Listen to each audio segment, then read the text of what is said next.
My family always joked that I was just the flower boy. I spent my entire 20s covered in dough in a tiny, cramped kitchen. But at my cousin's wedding, my older brother discovered I had quietly sold my regional bakery brand for $12 million.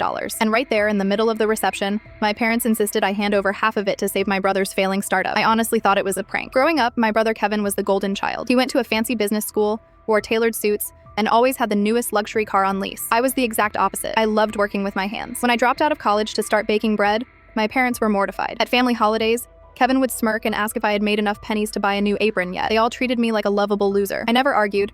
I just kept my head down, perfected my recipes, and slowly opened one location, then 5, then 20. I lived in the same tiny apartment and drove a beat-up Honda. Nobody had a clue what I was actually building. Then came the wedding. The whole extended family was there, drinking champagne and showing off. Kevin was holding court at our table, complaining about how hard it was to secure funding for his latest tech app. He owed people a lot of money, but he was still wearing a Rolex. My mom turned to me and sighed. You know, if you had a real job, you could maybe chip in and help your brother out. Before I could answer, my uncle walked up, holding his phone out. Hey, is this you? He asked. It was an article from a major business website. Local founder sells bakery empire for $12 million. The table went completely dead. Kevin snatched the phone, his face turning pale as he read it. My mom just stared at me, her mouth actually hanging open. Is this a joke? Kevin asked, his voice shaking. Nope, I said, taking a sip of my water. The deal closed on Tuesday. Instantly, the dynamic flipped. The same people who had spent a decade mocking my flour-covered shirts were suddenly treating me like royalty. But it didn't take long for the real agenda to show up. My dad cleared his throat. Well, this is perfect timing. Kevin's company needs a $3 million injection to stay afloat. You can transfer it next week. I looked at him.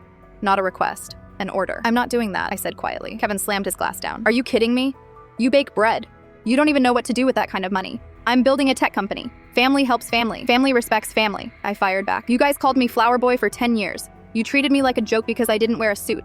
Now you want my money? My mom started crying, saying I was being selfish and that wealth had ruined me. But the truth was, wealth hadn't changed me at all. It just pulled off their masks. I got up, left the wedding early, and drove home in my old Honda. Over the next few weeks, the angry texts and voicemails flooded in, but I didn't reply to a single one. Instead, I set up a trust for my future kids, gave massive bonuses to the employees who helped me build my company, and finally bought myself a little cabin by a lake.